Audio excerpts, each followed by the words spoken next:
माता द्रौपदी जी ने कन्हैया से पूछा कि भगवान आप एक बात बताइए, ये जो भीष्म पितामह है इन्होंने अपनी जिंदगी में कोई पाप तो किया नहीं, सारा जीवन इन्होंने पुण्य ही किया, कोई गलत काम नहीं किया।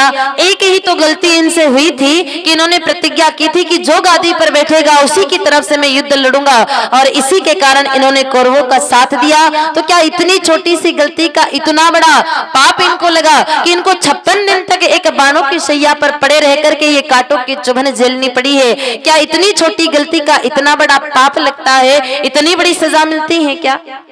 या भीष्म पितामह ने और भी कोई पाप किया है जो इनको इतनी बड़ी सजा मिली है?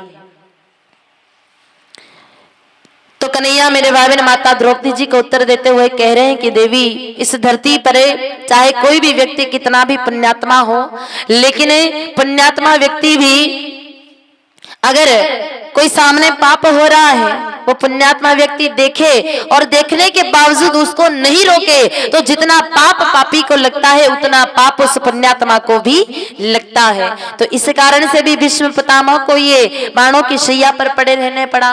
और एक कारण यह है कि इन्होंने अपने पिछले जन्म में एक छोटा सा पाप किया था। कहा प्रभु क्या किया था? आंखों पर हाथ रखा मेरे भाई बहने, और भीष्म पितामह के पूर्व चरित्रों पर नजर माता द्रौपदी की पड़ने लगी। धीरे धीरे एक जन्म गुजरा, 2 जन्म गुजरे, 3, 4, 5 ऐसे करके करके 56 जन्म गुजर गए। तो तब देखा कि भीष्म पितामह पिछले जन्म में एक राजा थे जो धर्मोचित व्यवहार करते, न्याय करते, प्रजा का पालन करते, प्रजा का ध्यान रखते और सद्विचारी राजा थे। लेकिन एक दिन वो राजा, जो कि भीष्म पितामह का पूर्व चरित्र बता रहे हैं, कि वो राजा एक बार प्रजा का अवलोकन करने की दृष्टि से पधार गए प्रजा के मध्य में। दिन भर घूम घाम करके जब शाम को अपने राज्य की तरफ वापस बढ़ रहे थे, तो मेरे भाई ने एक 2 मुही सांप उनको रास्ते में दिखा हुआ नजर आया। 2 मुही सर्प, आप जानते होंगे 2 मुही एक सर्प होता है, दोनों तरफ उसके मुख होते हैं। हालांकि दोनों तरफ नहीं होते, लेकिन फिर भी दिखने में ऐसा लगता है कि दोनों तरफ ही मुख है।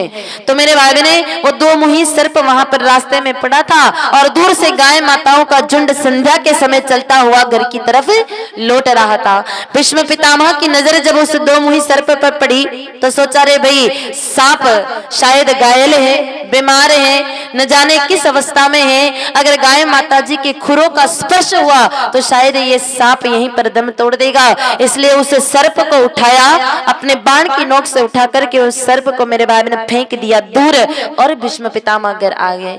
कहा देवी, उसे सांप को उठा करके जब भीष्म पितामह ने फेंक दिया तो वो सर्प जो था एक कंटीली झाड़ियों में जाकर के फंस गया, निकल नहीं पाया।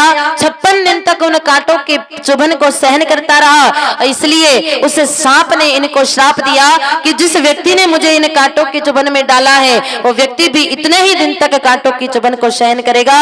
इसलिए मेरे बाबा ने भीष्म पितामह को 56 दिनों तक ये शरशैया पर पड़े रह करके बाणों की चुभन को सहना पड़ा। ये पाप ये पिछले जन्म में भीष्म पितामह से हुआ था।